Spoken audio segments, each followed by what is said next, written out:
എവിടെയും price card. എൻ്റെ പേര് മഞ്ജു. ദൈവത്തിന്റെ നാമത്തിന് മഹത്വം ഉണ്ടാകട്ടെ. യേശു ക്രിസ്തു ആണ് സൃഷ്ടാവായ ദൈവം. അല്ലെ, അവൻ എല്ലാത്തിൻ്റെയും യജമാനാണ്.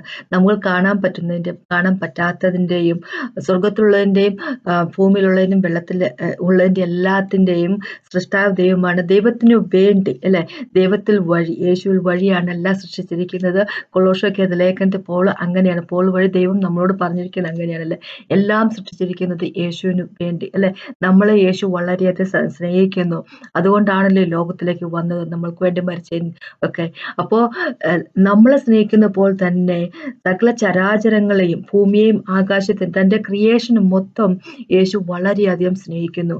ക്രിയേഷന് ദൈവത്തിൻ്റെ സൗണ്ട് അറിയാം, വോയിസ് അറിയാം അല്ലെ. കാറ്റിനും ആനിമൽസിനും പക്ഷികൾക്കും മൃഗങ്ങൾക്കും എല്ലാത്തിനും ദൈവത്തിൻ്റെ, ഭൂമിക്കും ചന്ദ്രൻ സൂര്യനും എല്ലാത്തിനും ദൈവത്തിൻ്റെ സൗണ്ട് അറിയാം, വോയിസ് അറിയാം. അപ്പൊ അവര് ദൈവത്തോട് കമ്മ്യൂണിക്കേറ്റ് ചെയ്യുകയും ചെയ്യുന്നു. അപ്പം അങ്ങനെ ആയതുകൊണ്ട് ദൈവം നമ്മൾക്കെതിരായിട്ട്, നമ്മൾ വിറ്റ്നസ് ആയിട്ട് ഇവരെ എല്ലാവരെയും ജഡ്ജ്മെന്റ് ടൈമിൽ വിളിക്കുക തന്നെ ചെയ്യും അല്ലെ, നമ്മൾക്ക് എതിരായിട്ട്. അതാണ് ബൈബിൾ പറഞ്ഞിരിക്കുന്നത്. അപ്പോൾ ഇന്നത്തെ ടോപ്പിക്ക് ദൈവമാണ്, യേശുവാണ് എല്ലാത്തിൻ്റെയും യജമാനൻ അല്ലെ. He's the Lord of all creation. അപ്പൊ അതിനെപ്പറ്റിയാണ് എനിക്ക് സംസാരിക്കാൻ. മുമ്പോട്ട് പോകുന്നതിന് മുമ്പായിട്ടൊന്ന് പ്രാർത്ഥിച്ച് സംസാരിക്കാം. കർത്താവേ, ഈ സമയത്തിന് നന്ദി പറയുന്നത്. കർത്താവേ, മനോഹരമായ ഒരു ദിവസം കൂടെ ഞങ്ങൾക്ക് തന്നിരിക്കുക. അങ്ങയുടെ കരങ്ങൾ ഞങ്ങളുടെ കൂടെ ഉണ്ട്. അങ്ങയുടെ കരുണ എന്നും ഞങ്ങളെ വിട്ട് മാറാതെ ഫോളോ ചെയ്യുന്നു. Thank you Jesus master. കർത്താവെ നന്ദി പിതാവ്, അങ്ങയുടെ സ്നേഹത്തിനായിട്ട് നന്ദി പറയുന്നു. കർത്താവ് ലോഡ് ഫാദർ, എത്രയും പെട്ടെന്ന് വരുന്നതിനായിട്ട് നന്ദി പറയുന്നു. പിതാവെ, അങ്ങയുടെ സ്നേഹത്തിനായിട്ട് ഞങ്ങളുടെ മകനായിട്ട് ഹോളി സ്പിരിറ്റ് ഗോഡിനായിട്ട് നന്ദി പറയുന്നു. ഹോളി സ്പിരിറ്റ് ഗോഡ് അങ്ങ് ഞങ്ങളുടെ കംഫർട്ടർ, ഞങ്ങളുടെ അഡ്വക്കേറ്റ് ആണ്. Thank you Jesus. Thank you holy spirit God. യേശുവിന്റെ നാമത്തിൽ ആമേൻ. നമുക്ക് ലൂക്കോസ് സുവിശേഷത്തിലേക്ക് വരുമ്പോൾ 19ാമത്തെ ചാപ്റ്ററിൽ നമുക്ക് എല്ലാവർക്കും അറിയാവുന്ന ഒരു വാക്കാണ് യേശുവിന്റെ ട്രയംഫൽ എൻട്രി അല്ലെ. ആ കഴുത കുഞ്ഞിന്റെ പുറത്ത് അല്ലെ, യേശു ജെറുസലേമിലേക്ക് വന്ന ആ ഒരു സമയം, അതിനെപ്പറ്റിയാണ്. അപ്പോൾ നമ്മൾക്ക് എല്ലാവർക്കും അറിയാവുന്ന ഒരു വാക്കുകളാണിത്. ലൂക്കോസ് സുവിശേഷത്തിന്റെ 19ാമത്തെ ചാപ്റ്ററിന് 36 തൊട്ട് 40 വരെയുള്ള വാക്കുകൾ ഇങ്ങനെയാണ് പറയുന്നത്. അവൻ പോകുമ്പോൾ അവർ തങ്ങളുടെ വസ്ത്രം വഴിയിൽ വിരിച്ചു. അവൻ ഒലിവുമലയുടെ ഇറക്കത്തിനടുത്തപ്പോൾ ശിഷ്യന്മാരുടെ കൂട്ടം എല്ലാവരും തങ്ങൾ കണ്ട സകല വീര്യപ്രവൃത്തികളെയും കുറിച്ച് സന്തോഷിച്ചു അത്യുച്ചത്തിൽ ദൈവത്തെ പുകഴ്ത്തി. കർത്താവിന്റെ നാമത്തിൽ വരുന്ന രാജാവ് വാഴ്ത്തപ്പെട്ടവൻ, സ്വർഗത്തിൽ സമാധാനം, അത്യുന്നതങ്ങളിൽ മഹത്വം എന്ന് പറഞ്ഞു. പുരുഷാരത്തിൽ ചിലർ പരീശന്മാരോ അവനോട്, ഗുരോ, നിന്റെ ശിഷ്യന്മാരെ വിലക്കോ എന്ന് പറഞ്ഞു. അതിന് അവൻ, ഇവർ മിണ്ടാതിരുന്ന കല്ലുകൾ ആർത്തു വിളിക്കും എന്ന് ഞാൻ നിങ്ങളോട് പറയുന്നു എന്ന് ഉത്തരം പറഞ്ഞു. അപ്പോ യേശു ഇവിടെ ഇങ്ങനെ പറയാ, ഇവർ സംസാരിച്ചില്ലെങ്കിൽ, ഇവർ എന്നെ പ്രേസ് ചെയ്തില്ല, കല്ലുകൾ ആർത്ത് വിളിക്കും. അപ്പൊ നമ്മൾ പലപ്പോഴും വായിച്ചിട്ടുള്ള ഒരു കാര്യമാണ് അല്ലെ. അപ്പൊ ചിലപ്പോഴൊക്കെ നമുക്ക് വായിക്കുമ്പോൾ ഒന്നും തോന്നത്തില്ല, വെറുതെ യേശു അങ്ങനെ പറഞ്ഞായിരിക്കും എന്ന് വിചാരിക്കും. പക്ഷെ അപ്പൊ നമ്മൾ കുറച്ച് ബൈബിളൊക്കെ വായിക്കുമ്പോൾ നമുക്ക് കാര്യം പിടികിട്ടുന്നത് എന്താണെന്ന് വെച്ചാൽ, ഹോളി സ്പിരിറ്റ് റിവീൽ ചെയ്ത് വരുമ്പോൾ എന്താന്ന് വെച്ച് കഴിഞ്ഞാല് കല്ല് എന്താ പറയണേ, ആർത്ത് വിളിക്കുമെന്നൊക്കെ യേശു പറയുന്നത് കറക്റ്റാണ്. കാര്യം എന്താ വെച്ചാല്, യേശു വെറുതെ വെറും വാക്ക് പറയത്തില്ല. മനുഷ്യനല്ലാത്തത് കൊണ്ട്, മനുഷ്യർ ഈ ലോകത്തുണ്ടായ സമയത്ത് മനുഷ്യനും ആയിരുന്നു, 100% മനുഷ്യനായിരുന്നു, 100% ദൈവമായിരുന്നെങ്കിൽ പോലും മനുഷ്യരുടേതായിട്ടുള്ള സ്വഭാവം ഒന്നും യേശുവിന് ഇല്ലായിരുന്നത് കൊണ്ട് മനുഷ്യർ പറയുന്ന വെറും വാക്കുകളൊന്നും പറയത്തില്ല അല്ലെ. യേശുവിന്റെ വാക്കെന്ന് പറഞ്ഞ സ്പിരിറ്റ് ആണ്, ലൈഫാണ് അല്ലെ. അതിനകത്ത് ലൈഫുണ്ട്, സ്പിരിറ്റ് ആണ്. അപ്പൊ അത് ദൈവം തന്റെ വാക്കുകൾ കൃത്യമായിട്ട് ഉപയോഗിക്കത്തുള്ളൂ. പറയേണ്ട കാര്യങ്ങൾ മാത്രമേ പറയത്തുള്ളൂ. പറയുന്നതിന് അർത്ഥമുണ്ട്. മീനിങ്ലെസ് ആയിട്ടുള്ള ഒരു കാര്യം സംസാരിക്കത്തില്ല. ഇവിടെ കല്ല് ആർത്ത് വിളിക്കുന്നു പറഞ്ഞാൽ അത് തന്നെയാണ് എൻ്റെ അർത്ഥം. കല്ല് ആർത്ത് വിളിക്കും അല്ലെ. അപ്പൊ അങ്ങനെ നമ്മൾ വിചാരിക്കും എങ്ങനെയാന്ന് നടക്കുന്നത്. അപ്പൊ ഒരു കാര്യം നമ്മൾ മനസ്സിലാക്കണമെന്ന് വെച്ചാൽ, യേശു സൃഷ്ടാവാണ്. യേശു എന്താ പറയുക, റിസറക്ഷൻ ആണ്, ജീവനാണ്, ഉയർത്തെഴുന്നേൽപ്പാണ്, ജീവനാണല്ലേ. യേശു ജീവനാണ്, യേശു സൃഷ്ടാവാണ്. അപ്പൊ സൃഷ്ടാവായിട്ടുള്ള ജീവൻ അല്ലെ, അങ്ങനെ പറയാമല്ലോ നമുക്ക്. സൃഷ്ടാവായിട്ടുള്ള ജീവൻ എന്തിനെങ്കിലുമൊക്കെ സൃഷ്ടിക്കുമ്പോൾ അതില് ജീവൻ ഉണ്ടായിരിക്കും. ചത്തതിനെ, പ്രയോജനമില്ലാത്തതിനെ, ഒന്നിനെയും തന്നെ, ജീവനില്ലാത്തതിനെ ദൈവത്തിന് സൃഷ്ടിക്കാൻ സാധിക്കത്തില്ല. ദൈവം എന്ത് സൃഷ്ടിച്ചാലും അതിൽ ജീവൻ ഉണ്ടായിരിക്കും അല്ലെ? നമ്മളുടെ തരത്തിലുള്ള ജീവനായിരിക്കണം എന്നില്ല എന്ന് വാസ്തവമല്ല. മനുഷ്യരുടെ ജീവനല്ലല്ലോ മൃഗങ്ങളുടെ ജീവൻ എന്ന് പറഞ്ഞത്. അതിൻ്റെതായിട്ടുള്ള ഡിഫറൻസ്. അപ്പൊ കല്ലാർത്ത് വിളിക്കുക എന്ന് പറയുമ്പോൾ അതിൻ്റെതായിട്ടുള്ള ജീവൻ ഉണ്ട് അതിന്, അല്ലെ? അല്ലെങ്കിൽ അതെങ്ങനെയാണ് ആർത്ത് വിളിക്കുന്നത് നമുക്ക് മനസ്സിലാക്കാൻ ബുദ്ധിമുട്ടുണ്ടായിരിക്കാം. പക്ഷെ എല്ലാത്തിനും ജീവനുണ്ട്. ആകാശത്തിന് ജീവനുണ്ട്, എന്താ പറയുന്നത്, തിരമാലകൾക്കും വെള്ളത്തിനും, അല്ലെ, എല്ലാത്തിനും ജീവനുണ്ട്. നക്ഷത്രങ്ങൾക്ക് ജീവനുണ്ട്, എല്ലാത്തിനും ജീവനുണ്ട്. അതുകൊണ്ടാണ് കാറ്റിന് ജീവനുണ്ട്, അതിൻ്റെതായിട്ടുള്ള, അത് റെസ്പോണ്ട് ചെയ്ത് ദൈവത്തോട്, അല്ലെ? കാറ്റിനോടും കോളിനോടും യേശു അടങ്ങുക എന്ന് പറയുമ്പോ അത് അടങ്ങുക തന്നെ ചെയ്തു, അല്ലെ? അപ്പൊ റെഡ് സീന്റെ മുമ്പിലോട്ട് മോസസിനോട് കോല് നീട്ടാൻ പറയുമ്പോൾ റെഡ് സീ റെസ്പോണ്ട് ചെയ്തു, അല്ലെ? റെഡ് സീ പെട്ടെന്ന് തന്നെ ഡിവൈഡ് ചെയ്തു. അവർക്ക് മനസ്സിലാവുക, ഒരു ക്രിയേറ്റഡ് സൗണ്ട് മനസ്സിലാവുക. ഇപ്പൊ നമുക്ക് സങ്കീർത്തനത്തിലെ 19 വരുമ്പോ നമുക്ക് ഇങ്ങനെ കാണാൻ പറ്റും. ഇംഗ്ലീഷ് ബൈബിൾ വായിക്കുമ്പോൾ മനോഹരമായിട്ട് അതിൽ എഴുതി വെച്ചിട്ടുണ്ട്. ഈ മലയാളം ബൈബിൾ ഇങ്ങനെ പറഞ്ഞിരിക്കുന്നു, ആകാശം ദൈവത്തിന്റെ മഹത്വത്തെ വർണ്ണിക്കുന്നു. അപ്പോ എങ്ങനെ വർണ്ണിക്കുന്നു? അത് സംസാരിക്കുന്നുണ്ട്, അല്ലെ? നമ്മൾക്ക് മനസ്സിലാകുന്ന ഭാഷ ആയിരിക്കണമെന്ന് നിർബന്ധമില്ല, പക്ഷെ സംസാരിക്കുന്നുണ്ട്, അല്ലെ? അത് ആകാശവിധാനം അവന്റെ കൈവേലയെ പ്രസിദ്ധമാക്കുന്നു. അപ്പൊ വർണ്ണിക്കുന്നു ദൈവം പറയുമ്പോ, പ്രസിദ്ധമായിരിക്കുന്നു ദൈവം പറയുമ്പോ അത് നടക്കുന്നു, അത് കൃത്യമായിട്ട് അങ്ങനെ നടക്കുന്നു. പകൽ 1 തൊട്ട് 4 വരെയുള്ള വാക്കുകൾ ഞാൻ വായിക്കുന്നു.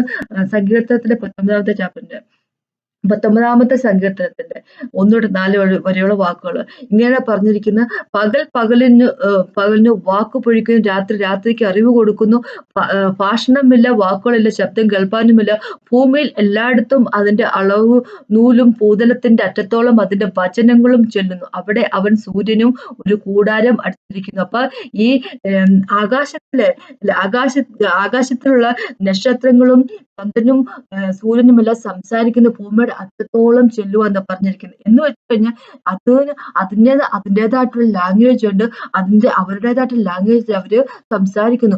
ദൈവം സൃഷ്ടിച്ചതിന് എല്ലാത്തിൻ്റെ അകത്തും ജീവനുണ്ട്. അപ്പൊ ഒരു അരിമണി എടുത്ത് നോക്കി കഴിഞ്ഞാൽ, എന്താ പറയുക, ഒരു ഗോതമ്പ് മണി എടുത്ത് നോക്കി കഴിഞ്ഞാൽ, ബാർലിന്റെ ആണെങ്കിൽ ഇപ്പൊ ഒരു മാങ്ങയുടെ സീഡ് എടുത്ത് നോക്കി, എന്ത് സീഡ് എടുത്തു അതിന്റെ ഉള്ളില് അതിൻ്റെതായിട്ടുള്ള ജീവനുണ്ട്. മനുഷ്യന്റെ ജീവനല്ല എന്നേ ഉള്ളൂ. മനുഷ്യരെ ദൈവം സൃഷ്ടിച്ചതിന് ശേഷം നമ്മുടെ മൂക്കിലേക്ക് ദൈവത്തിന്റെ ശ്വാസം, ജീവനുള്ള ശ്വാസം നമുക്ക് ഊതിയപ്പോ നമുക്ക് ജീവൻ വന്നു. മനുഷ്യരെ ദൈവത്തിന്റെ രൂപത്തിൽ ബാക്കിയുള്ളതിനെ എല്ലാത്തിനും അതിൻ്റെതായിട്ടുള്ള രീതിയിലാണ് സൃഷ്ടിച്ചിരിക്കുന്നത്, അല്ലെ? അവർക്ക് അവരുടേതായിട്ടുള്ള ലാംഗ്വേജ് ഉണ്ട്, ജീവനുണ്ട്, എല്ലാ കാര്യങ്ങളും ഉണ്ട്. ഉദാഹരണമായിട്ട് പറയുവാണെങ്കിൽ ഈ പക്ഷികളും മൃഗങ്ങളൊക്കെ ചിലപ്പോൾ നമ്മളിങ്ങനെ ഈ നമ്മുടെ പറമ്പിൽ കൂടെയൊക്കെ പാമ്പൊക്കെ ഓടി പോകുമ്പൊക്കെ ചെയ്യുമ്പോൾ അപകടം മണക്കുമ്പോൾ അതുങ്ങൾ കടന്ന് ബഹളം ഉണ്ടാക്കുമല്ലോ. അതുങ്ങളിങ്ങനെ അറിയിക്കുമല്ലോ അപകടമാണെന്ന ഒരു രീതിയിൽ ബഹളം ഉണ്ടാക്കുന്നൊക്കെ കേട്ടിട്ടുണ്ടായിരിക്കുമല്ലോ, അല്ലെ? അപ്പം അത് അവര് സിഗ്നൽ കൊടുക്കുന്നതാണല്ലേ. അപ്പൊ അവർക്കറിയാം അപകടം കാണുമ്പോഴും ഒക്കെ കാര്യങ്ങളൊക്കെ അവർക്ക് അറിയാൻ പറ്റും. അപ്പൊ അവരുടേതായിട്ടുള്ള രീതിയിൽ അവര് സംസാരിക്കുന്നു, അവരെ ക്രിയേറ്റഡ് ഗോഡിനോട്, അവര് സൃഷ്ടാവിനോട് അവര് സംസാരിക്കുന്നു. അപ്പൊ അങ്ങനെയാകുമ്പോ യേശു ഇവിടെ പറഞ്ഞിരിക്കുന്നത് കല്ലുകൾ ആർത്ത് വിളിക്കും എന്ന് പറയുമ്പോ അതിന് എന്താ പറഞ്ഞ, അത് വെറുതെ യേശു പറയാൻ വേണ്ടി പറഞ്ഞതല്ല, ഒരു ഉപമയായിട്ട്, അങ്ങനെ ഒരു അലങ്കാരമായിട്ടോ പറഞ്ഞ കാര്യമൊന്നുമല്ല. കല്ല് ആർത്ത് വിളിച്ചിരിക്കും, അല്ലെ? നക്ഷത്രങ്ങൾക്ക്, സൂര്യനും ചന്ദ്രനും ബാക്കിയുള്ള ഗോളങ്ങൾക്കും ദൈവത്തെപ്പറ്റി സംസാരിക്കാമെങ്കിൽ, ദൈവത്തെപ്പറ്റി പറയാമെങ്കിൽ, ദൈവത്തെപ്പറ്റി സംസാരിക്കാമെങ്കിൽ ഇതിനും കല്ലിനും സംസാരിക്കാൻ വയ്യാത്തത് എന്തുകൊണ്ടാണല്ലേ? ദൈവം എത്ര മഹാനായ ദൈവമാണ് നമ്മുടെ ദൈവം എന്ന് വിചാരിച്ചു നോക്കിയേ. മനുഷ്യരോട് ദൈവം കവനന്റുകൾ, അല്ലെ, വെച്ചിട്ടുണ്ടെന്നുള്ള കാര്യം നമുക്കറിയാം. ഉടമ്പടി വെച്ചിട്ടുള്ള ദൈവമാണ്, ഉടമ്പടികളുടെ ദൈവമാണ് നമ്മുടെ യേശു, അല്ലെ? അപ്പോ അങ്ങനെയാകുമ്പോ മനുഷ്യരോട് തന്നെയുള്ള മൃഗങ്ങളോടും കവനന്റ് വെച്ചിരിക്കുന്നു. അപ്പൊ ഉൽപ്പത്തിന്റെ 9ാമത്തെ ചാപ്റ്ററിലേക്ക് പോകുമ്പോൾ നമുക്ക് കാണാൻ പറ്റും, എന്താ പറയണേ, നോവ ആർക്കിൽ നിന്ന് വന്നതിന് ശേഷം, എന്താ പറയുക, അതിന്റെ പെട്ടകത്തിൽ നിന്ന് പുറത്ത് ഇറങ്ങിയതിന് ശേഷം, അല്ലെ, വെള്ളപ്പൊക്കം എല്ലാം കഴിഞ്ഞു, എല്ലാം സെറ്റിലായതിനു ശേഷം അവര് നോവയും നോവയുടെ മക്കളും എന്താ പറയുക, അതിന്റെ അകത്തുണ്ടായിരുന്ന സകല ചരാചരങ്ങളും ആയിട്ട് എല്ലാം പുറത്തിറങ്ങി വന്നു കഴിഞ്ഞപ്പോഴേക്കും നോവയായിട്ടും മക്കളുമായിട്ടും പിന്നെ നമ്മുടെ സകല ചരാചരങ്ങളുമായിട്ട് അവിടെ അതിന്റെ അകത്തുണ്ടായിരുന്ന പെട്ടകത്തിനകത്തുണ്ടായിരുന്ന എല്ലാവുമായിട്ട് ദൈവം ഒരു കവനന്റ് വെക്കുക, ഒരു ഉടമ്പടി വെക്കുക. എന്നിട്ട് ഇവിടെ എന്താ പറയാ, ഉൽപ്പത്തി പുസ്തകത്തിന് 9ാമത്തെ ചാപ്റ്ററിലേക്ക് വരുമ്പോൾ 8 തൊട്ട് 11 വരെയുള്ള വാക്കിനെ പറ്റിയാണ് ഞാൻ പറഞ്ഞിരിക്കുന്നത്. ദൈവം പിന്നെ നോവയോടും അവന്റെ പുത്രന്മാരോടും അരുളി ചെയ്തത്, ഞാൻ ഇതാ നിങ്ങളോടും നിങ്ങളുടെ സന്തതിയോടും ഭൂമിയിൽ നിന്ന് നിങ്ങളോടുകൂടെ ഉള്ള പക്ഷികളും കന്നുകാലികളും കാട്ടുമൃഗങ്ങളുമായ സകല ജീവജന്തുക്കളോടും പെട്ടകത്തിൽ നിന്ന് പുറപ്പെട്ട സകലവുമായി ഭൂമിയിലെ സകല മൃഗങ്ങളോടും ഒരു നിയമം വെക്കുന്നു, ഒരു ഉടമ്പടി വെക്കുകയും ചെയ്യുന്നു അല്ലെ. എന്താന്ന് വെച്ച് കഴിഞ്ഞാൽ ഇനി പ്രളയത്താൽ ഞാൻ ഭൂമിയെ നശിപ്പിക്കത്തില്ല എന്നുള്ള ഒരു ഉടമ്പടി വെക്കും. മനുഷ്യരുമായിട്ട് ഉടമ്പടി വെക്കുന്നത് നമുക്ക് മനസ്സിലാക്കാം. പക്ഷെ ദൈവം അങ്ങനെയല്ല, മൃഗങ്ങളുമായിട്ട് ഉടമ്പടി വെക്കുന്ന ഒരു ദൈവമാണല്ലേ. അവരെയും സ്നേഹിക്കുന്നു, നമ്മളെ സ്നേഹിക്കുന്ന ഒപ്പം തന്നെ അവരെയും സ്നേഹിക്കുന്നു അല്ലെ. ആകാശത്തിലെ പറവകൾ വിതയ്ക്കുന്നില്ല, കൊയ്യുന്നില്ല, പക്ഷെ കളം ഒരുക്കുന്നില്ല, പക്ഷെ എന്നാലും അവർക്ക് ഫുഡ് കൊടുക്കുന്ന ദൈവം അല്ലെ. നമുക്കറിയാം, സ്പാരോ ചെറിയ പശുക്കുഞ്ഞിന് ദൈവത്തിന്റെ ഓൾട്ടറിന്റെ അടുത്ത് വരെ ഒരു സ്ഥാനമുണ്ട്, അതിനൊരു വാസസ്ഥലമുണ്ടെന്ന് പറഞ്ഞ ദൈവം അല്ലെ. സങ്കീർത്തനത്തിൽ 84 സങ്കീർത്തനത്തിൽ പറഞ്ഞിരിക്കുന്ന കാര്യം അങ്ങനെയാണ്. നമ്മുടെ ദൈവം അവരെ സ്നേഹിക്കുന്നു, അവരെ ദൈവം സ്നേഹിക്കുന്നതുകൊണ്ട് അവരും തിരിച്ച് സ്നേഹിക്കുന്നു. ദൈവത്തിന്റെ വാക്കുകൾ അവർക്ക് കേൾക്കാൻ പറ്റുക, ദൈവത്തിന്റെ വോയിസ് അവർക്ക് ഡിക്റ്റേറ്റ് ചെയ്യാൻ സാധിക്കുന്നു, അവർ അങ്ങോട്ട് കമ്മ്യൂണിക്കേറ്റ് ചെയ്യുന്നു അല്ലെ. ദൈവം താൻ സൃഷ്ടിച്ച സൃഷ്ടി കൊണ്ട് മനുഷ്യരോട് കമ്മ്യൂണിക്കേറ്റ് ചെയ്യണം, ദൈവത്തെ പറ്റി പറയണം. നമ്മളിപ്പോ സങ്കീർത്തനം 19 സങ്കീർത്തനത്തിൽ തന്നെ നമ്മളിപ്പോ വായിച്ചതേ ഉള്ളൂ. ദൈവത്തിന്റെ എന്താ സൃഷ്ടി, ആകാശം അല്ലെ, ആകാശ വിധാനം, ദൈവത്തിന്റെ കൈവേലയെ പറ്റി പറയുന്നു അല്ലെ. അവരുടെ വാക്ക് കേൾക്കാത്ത ഒരു സ്ഥലമില്ല, ലോകത്തിന്റെ അവസാനത്തോളം വരെ എന്താ പറയുക, ദൈവത്തെ പറ്റിയുള്ള വചനം ഈ ആകാശവും അതിലെ സൃഷ്ടികളും എല്ലാം സംസാരിച്ചു കൊണ്ടേയിരിക്കും. നമ്മളിപ്പോ സങ്കീർത്തനം 19 1 തൊട്ട് 4 വരെയുള്ള വാക്കുകൾ പറഞ്ഞിട്ടുണ്ട് അല്ലെ, നമ്മളിപ്പോ വായിച്ചതേ ഉള്ളൂ. അപ്പൊ ദൈവം അവിടെ പറഞ്ഞിട്ടുണ്ട്. അങ്ങനെ ആയതുകൊണ്ട് എന്താ പറയുക, ഒരു സൃഷ്ടിക്കും ഒരു മനുഷ്യരായിട്ടുള്ള ഒരു വ്യക്തികൾക്ക് പോലും പറയാൻ പറ്റത്തില്ല എനിക്ക് ദൈവത്തെ അറിയത്തില്ലായിരുന്നു, ഞാൻ യേശുവിനെ പറ്റി കേട്ടിട്ടില്ല, ദൈവത്തെ എനിക്ക് മനസ്സിലാക്കിയില്ല, അതുകൊണ്ടാണ് ഞാൻ യേശുവിനെ രക്ഷകനായിട്ട് സ്വീകരിക്കാതിരുന്നത് അല്ലെ. അതുകൊണ്ടാണ് ഞാൻ ഞാൻ ദൈവത്തെ എനിക്ക് അറിയത്തില്ലാത്തതുകൊണ്ടാണ് ഞാൻ രക്ഷകനായിട്ട് സ്വീകരിക്കാതിരുന്നത്, അതുകൊണ്ട് ഞാൻ പാതാളത്തിൽ പോകാൻ അർഹനല്ല. അതൊന്നും പറയാനുള്ള യാതൊരു വിധത്തിലുള്ള ഒരു ന്യായവുമില്ല. ശരിക്കും പറഞ്ഞാൽ ദൈവം നമുക്ക് തന്നിരുന്ന വർക്കാണ് ഗോസ്പൽ ഷെയർ ചെയ്യുക എന്നുള്ളത്. അത് ചിലർ ചെയ്യുന്നു, ചിലർ ചെയ്യുന്നില്ല, ചിലർ ബിസിയാണ്, ചിലർക്ക് വളരെയധികം കാര്യങ്ങൾ ചെയ്യും, വേറെ ചെയ്തു കൂട്ടുണ്ട്. അപ്പൊ മിക്കവാറും തന്നെ ആൾക്കാർ ഗോസ്പൽ ഷെയർ ചെയ്യുന്നില്ല. പക്ഷെ മനുഷ്യർ ഗോസ്പൽ ഷെയർ ചെയ്യുന്നില്ല എന്നും പറഞ്ഞുകൊണ്ട് ദൈവം അടങ്ങിയിരിക്കാൻ പോകുന്നില്ല. കാരണം ദൈവത്തിന്റെ സ്നേഹം നമ്മളുടെ സ്നേഹമില്ലാഴിയേക്കാൾ എത്രയോ വലുതല്ലേ. ദൈവത്തോട് നമ്മൾ കാണിക്കുന്ന എന്താ പറയുക വിശ്വാസമില്ലാഴിയേക്കാൾ അതുകൊണ്ടൊന്നും തീർന്നു പോകുന്ന ഒരു സ്നേഹമല്ല ദൈവത്തിന്റെ സ്നേഹം. ദൈവം പരിഹാരം കണ്ടിരിക്കുന്നു. മനുഷ്യര് ഗോസ്പൽ പറഞ്ഞില്ലേലും മറ്റുള്ളവരുടെ അടുത്തേക്ക്, മനുഷ്യരുടെ അടുത്തേക്ക് ഗോസ്പൽ എത്തിക്കാൻ വേണ്ടി, ദൈവത്തെ പറ്റി എത്തിക്കാൻ വേണ്ടി അല്ല, ദൈവം ഉണ്ട് എന്നുള്ളത് കാണിക്കാൻ വേണ്ടി ഉള്ള മാർഗങ്ങൾ ദൈവം കണ്ടെത്തിയിരിക്കുന്നു. അങ്ങനെയാണ് എന്താ പറയുക, സങ്കീർത്തനക്കാരൻ എഴുതിയ പോലെ 19 സങ്കീർത്തനത്തിൽ എഴുതിയിരിക്കുന്ന പോലെ ആകാശവും ഭൂമിയും എല്ലാം ദൈവത്തെപ്പറ്റി സംസാരിച്ചുകൊണ്ടിരിക്കുന്നു അല്ലെ. ആകാശത്തിലെ സൃഷ്ടി, നക്ഷത്രങ്ങളും എന്താ പറയുന്നത്, ചന്ദ്രനും സൂര്യനും ബാക്കിയുള്ള ഗ്രഹങ്ങളും എല്ലാം ദൈവത്തെപ്പറ്റി സംസാരിച്ചുകൊണ്ടിരിക്കുന്നു. നമുക്കറിയാം, ചന്ദ്രനെയും സൂര്യനെയും എല്ലാം നക്ഷത്രങ്ങളും ദൈവം സൃഷ്ടിച്ചിരിക്കുന്നത് എന്താ പറയുക കാലത്തിനും അടയാളത്തിനും വേണ്ടിയാണെന്നുള്ള കാര്യം നമ്മളോട് ഓൾറെഡി ജനസീസിൽ ഉൽപ്പത്തി പുസ്തകം 1-ാമത്തെ ചാപ്റ്റർ 14-ാമത്തെ വാക്കിൽ ദൈവം പറഞ്ഞിട്ടുണ്ട് അല്ലെ. നമ്മൾക്ക് സൈനായിട്ടാണ് എന്താ പറയുക, ദിവസത്തിനായിട്ടും മാസത്തിനായിട്ടും വർഷത്തിനായിട്ടും ഉള്ള സൈനായിട്ട് എന്താ പറയുക അടയാളമായിട്ടാണ് ദൈവം സൃഷ്ടിച്ചിരിക്കുന്നത്. അപ്പൊ അതൊന്നും നമ്മൾ ഉപയോഗിക്കാൻ താല്പര്യപ്പെടുന്നില്ല.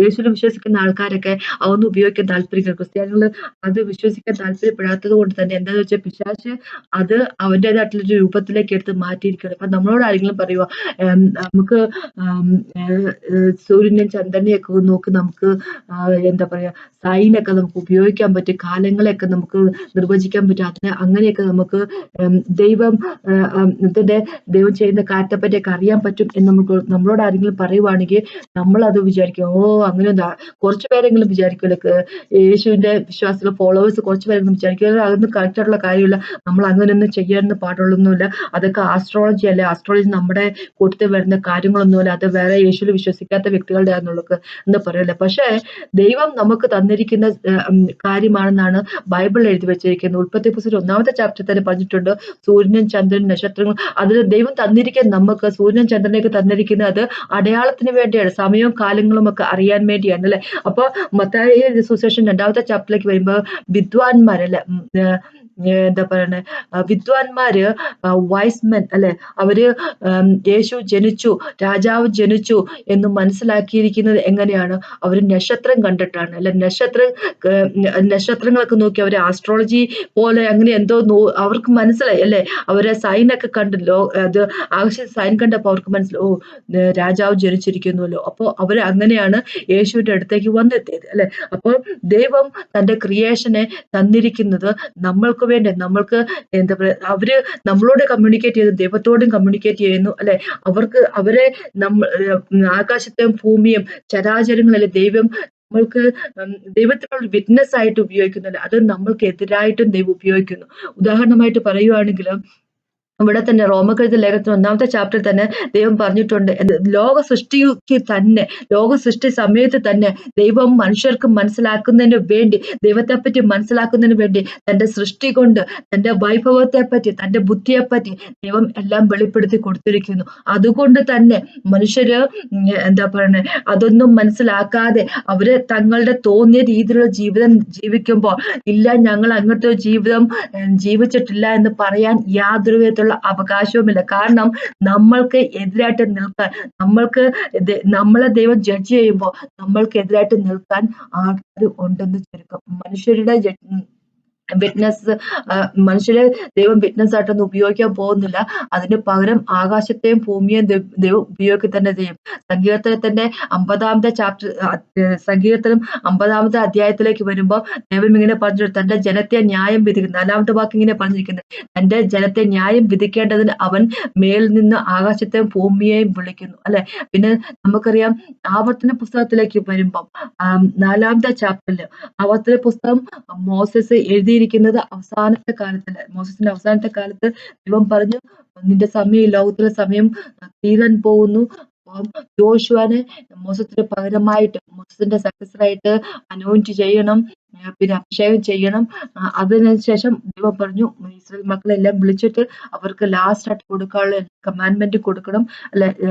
ലേവ്യ പുസ്തകത്തിലേക്കല്ലേ കമാൻഡ്മെന്റ് എല്ലാം കൂടെ ഒന്ന് കൂട്ടി യോജിപ്പിച്ച് അതിന്റെ ഒരു സമ്മറി ആയിട്ട് കൊടുക്കുക. പക്ഷെ അവരോട് സംസാരിക്കുന്നില്ല. അപ്പൊ അത് സംസാരിക്കുമ്പോ 4-ാമത്തെ ചാപ്റ്ററിൽ, ആവർത്തന പുസ്തകത്തിന്റെ 4-ാമത്തെ ചാപ്റ്ററിൽ 25-26 വാക്ക് ഇങ്ങനെ പറഞ്ഞിരിക്കുന്നത്, നീ മക്കളെയും മക്കളുടെ മക്കളെയും ജനിപ്പിച്ച് ദേശത്ത് ഏറെക്കാലം പാർത്ത് വഷളായി തീർന്നിട്ട് വല്ലവന്റെയും സാദൃശ്യമായ വിഗ്രഹം ഉണ്ടാക്കി നിന്റെ ദൈവമായ യഹോവയ്ക്ക് അനിഷ്ടമാക്കുന്നുള്ളത് ചെയ്ത് അവനെ കോപിപ്പിച്ചാൽ, നിങ്ങൾ കൈവശമാക്കേണ്ടത് യോർദാൻ കടന്നു ചെല്ലുന്ന ദേശത്ത് നിന്ന് നിങ്ങൾ വേഗത്തിൽ നശിച്ചു പോകുമെന്ന് ഞാൻ ഇന്നു ആകാശത്തെയും ഭൂമിയെയും നിങ്ങൾക്ക് വിരോധമായി സാക്ഷി നിർത്തി പറയുന്നു. നിങ്ങൾ അവിടെ ദീർഘായുസ്സോട് ഇരിക്കാതെ നിർമൂലമാക്കി പോകും. അപ്പൊ എന്ന് പറഞ്ഞു കഴിഞ്ഞാല് ദൈവം മോസസ് വഴി പറയുവാണ്, കനാലിലേക്ക് കയറിയതിന് ശേഷം നിങ്ങള് ദൈവത്തിന്റെ കൽപ്പന കേൾക്കാതെ, 10 കൽപ്പനയിൽ ദൈവം പറഞ്ഞിട്ടുണ്ട് യഹോവയല്ല വേറൊരു ദൈവം അവർക്കുണ്ടാകാൻ പാടില്ല, നമ്മൾക്കും ഉണ്ടാകാൻ പാടില്ലല്ലേ എന്ന് ദൈവം പറഞ്ഞിട്ടുണ്ട്. അതൊന്നും കേൾക്കാതെ അവര് വേറെ ഏതെങ്കിലും വിഗ്രഹത്തെ ഉണ്ടാക്കി വിഗ്രഹത്തെ ചുറ്റും എന്താ പറയുക അതിനെ വർഷിപ്പ് ചെയ്തുകൊണ്ട് നടക്കുവാണെങ്കിൽ നിങ്ങൾ നശിച്ചു പോവുക തന്നെ ചെയ്യും എന്നുള്ളതിന് ഞാൻ എന്താ പറയുക, ആകാശത്തെയും ഭൂമിയെയും സാക്ഷി നിർത്തി പറയുന്നു എന്ന് മോസസ് അവരോട് പറയും. മോസസ് വഴി ദൈവം പറയും അല്ലെ. അപ്പൊ അവിടെയും ആകാശത്തെയും ഭൂമിയെയും ദൈവം വിളിച്ചിരിക്കുവാണ് സാക്ഷിയായിട്ട്. യെശയ്യാ പ്രവാചകൻ എഴുതിയ 1-ാമത്തെ ചാപ്റ്ററിന്റെ 2-ാമത്തെ വാക്ക് ഇങ്ങനെ പറഞ്ഞിരിക്കുന്നത്, ആകാശമേ കേൾക്ക, ഭൂമിയെ ചെവിയെ തരിക, യഹോവ അരുളി ചെയ്യുന്നു, ഞാൻ മക്കളെ പോറ്റി വളർത്തി അവരോ എന്നോട് മത്സരിക്കുന്നു. അപ്പൊ ആകാശത്തെയും ഭൂമിയെയും എല്ലാം ദൈവം വിളിക്കുന്നു. അവർക്ക് കേൾക്കാം, അവർക്ക് കാണാം അല്ലെ. നമ്മളെ അവര് കാണുന്നുണ്ട്. അപ്പൊ എത്രമാത്രം ഒരു ഭയപ്പെടുത്തുന്ന ഒരു കാര്യമെന്ന് വിചാരിച്ചു ഒരാൾക്ക് പോലും ദൈവത്തോട് പറയാൻ പറ്റത്തില്ല, എനിക്ക് ദൈവത്തെ അറിയത്തില്ലാത്തതുകൊണ്ട്, ഞാൻ ദൈവത്തെ അറിയാഴ കൊണ്ട് ഞാൻ ദൈവത്തെ വാഴ്ത്തിയില്ല അല്ലെ എന്ന് പറയാൻ പറ്റത്തില്ല. ഞാൻ ദൈവത്തെ മനസ്സിലാക്കാത്തത് കൊണ്ട്, എനിക്ക് ദൈവം ആരെന്ന് അറിയത്തില്ലാത്തത് കൊണ്ട് എന്താ പറയാ ദൈവത്തിന്റെ വഴി കൂടെ നടന്നില്ലെന്ന് പറയാൻ സാധിക്കത്തില്ല. കാരണം ദൈവത്തെ മനസ്സിലാക്കണമെങ്കിൽ നമ്മളുടെ ഈ പ്രകൃതിയിലേക്ക് നോക്കിയാൽ മതി. എന്നാൽ ദൈവം ആകാശത്തിലേക്ക് നോക്കിയാൽ മതി. ചന്ദ്രനും സൂര്യനും നക്ഷത്രങ്ങൾ ദൈവത്തെ പറ്റി പറയുന്നു. ദൈവം എന്ന് പറയുമ്പോൾ യേശു ക്രിസ്തുവിനെ പറ്റി പറയുന്നു. സൃഷ്ടാവായ ദൈവത്തെ പറ്റി സംസാരിച്ചുകൊണ്ടേയിരിക്കുന്നു ഓരോ കാര്യങ്ങളും, അല്ലെ? അതാണ് ദൈവം പറഞ്ഞിരിക്കുന്നത്. ആർക്കും എന്താ പറഞ്ഞ ദൈവത്തെ അറിയത്തില്ല, ദൈവത്തിന്റെ വഴികളെ പറ്റി അറിയത്തില്ല എന്ന് നമുക്ക് ഒരിക്കലും ഒരു കാരണവശാലും പറയാൻ പറ്റത്തില്ല. ഇത് സൃഷ്ടാവായ ദൈവത്തെ പറ്റി ആകാശം ഭൂമിയും വെളിപ്പെടുത്തുന്നതിനോടൊപ്പം തന്നെ ദൈവം നമ്മുടെ ഹൃദയത്തിലും, അല്ലെ, ഹൃദയത്തിലും എന്താ പറയുക, ദൈവത്തിന്റെ നിയമങ്ങൾ കൊത്തിവെച്ചിരിക്കുന്നത്. അതുകൊണ്ടാണ് നമ്മൾക്ക് നല്ല കാര്യങ്ങൾ ചെയ്യാൻ സാധിക്കുന്നത്. ഇതേപോലെ റോമക്കത്ത് ലേഖനത്തിൽ തന്നെ ദൈവം പറഞ്ഞിരിക്കുന്ന കാര്യമാണ്. എങ്ങനെയെന്ന് വെച്ചാല് ന്യായപ്രമാണം കൊടുത്തിട്ടില്ലാത്ത ജാതികൾ ന്യായപ്രമാണത്തിന് ചേരുന്ന രീതിയിലുള്ള കാര്യങ്ങൾ ചെയ്യുമ്പോൾ, അല്ലെ, അവരുടെ കോൺഷ്യസ് തന്നെ അവർക്ക് എന്താ പറയണേ, അത് അവർക്ക് സാക്ഷ്യമായിട്ട് വരുന്നു, അല്ലെ, അവർക്ക് വിറ്റ്നസ് ആയിട്ട് തീരുക ചെയ്യുന്നത് എന്ന് പറഞ്ഞു കഴിഞ്ഞാല് നമ്മളുടെ ഹൃദയത്തിൽ ദൈവം ഓൾറെഡി എഴുതി വെച്ചിട്ടുണ്ട്, അല്ലെ? ദൈവത്തിന്റെ വഴികളെ പറ്റി എഴുതി വെച്ചിട്ടുണ്ട്. ദൈവം നമ്മളെ വെറും എന്താ പറയണേ, നമ്മൾക്ക് ദൈവത്തെ പറ്റി ഒന്നും പറഞ്ഞു തരാതെ വെറുതെ ജഡ്ജ് ചെയ്യാനൊന്നും പോകുന്നില്ല. ജഡ്ജ്മെന്റിന്റെ സമയം വരുന്നു. അവിടെ ദൈവം ന്യായമായിട്ടുള്ള കാര്യങ്ങൾ മാത്രമേ വിധിക്കത്തുള്ളൂ, അല്ലെ? സകലതും വെളിപ്പെടുത്തിയ ശേഷവും കൂടെ നമ്മൾ ദൈവത്തെ മനസ്സിലാക്കാനോ സകലതും നമ്മുടെ ഹൃദയത്തിൽ കൂടെ എഴുതി വെച്ചതിന് ശേഷം കൂടെ ദൈവത്തെ വാഴ്ത്താനും ദൈവത്തിന്റെ വഴിയിൽ കൂടെ നടക്കാൻ നമ്മൾ താല്പര്യപ്പെടുന്നില്ല എങ്കിൽ അത് പിന്നെ നമ്മൾ തന്നെയാണ് കുറ്റക്കാര്. ദൈവം അതിനൊരു യാതൊരു വിധത്തിലുള്ള കുറ്റക്കാരനും ആകുന്നു. അപ്പൊ ജഡ്ജ്മെന്റിന്റെ സമയം വരുമ്പോ വെളിപാട് പുസ്തകത്തിന്റെ 20-ാമത്തെ ചാപ്റ്ററിൽ എങ്ങനെയാണ് പറഞ്ഞിരിക്കുന്നത്? ആകാശവും ഭൂമിയും ഓടി ഒളിക്കുന്ന പറഞ്ഞിരിക്കുന്നത്. കാര്യം എന്താ വെച്ചാല് നമ്മൾ അങ്ങനത്തെ കാര്യങ്ങളൊക്കെ ചെയ്തു കൊടുക്കുന്നു, ലോകത്തിലെ ആൾക്കാർ ചെയ്തു കൊടുക്കുന്നത്. ആകാശത്തിനും ഭൂമിക്കും ഇതെല്ലാം ദൈവത്തോട് പറഞ്ഞു കൊടുക്കണം, അല്ലെ? അപ്പൊ ചിലപ്പോ നാണിച്ചിട്ടായിരിക്കും ഓടുന്നത്, പേടിച്ചിട്ട് ദൈവത്തിന് മുമ്പിൽ പോയി നിൽക്കാനുള്ള പേടി കാരണം ആയിരിക്കും ഓടിപ്പോകുന്നത്, അല്ലെ, ഓടി ഒളിക്കുന്നത്. അപ്പൊ ദൈവം ഭൂമിയെയും സകല സൃഷ്ടിയെയും സ്നേഹിക്കുന്നു, നമ്മളെയും വളരെയധികം സ്നേഹിക്കുന്നു. സകല സൃഷ്ടിയെയും ദൈവം സൃഷ്ടിച്ചിരിക്കുന്നത് നമ്മൾക്ക് ഉപയോഗിക്കാൻ വേണ്ടി, അല്ലെ, നമ്മളെ അസിസ്റ്റ് ചെയ്യാൻ വേണ്ടി, ദൈവത്തിന്റെ വഴിയിൽ കൂടെ നടക്കുന്നതിന് വേണ്ടി, അല്ലെ?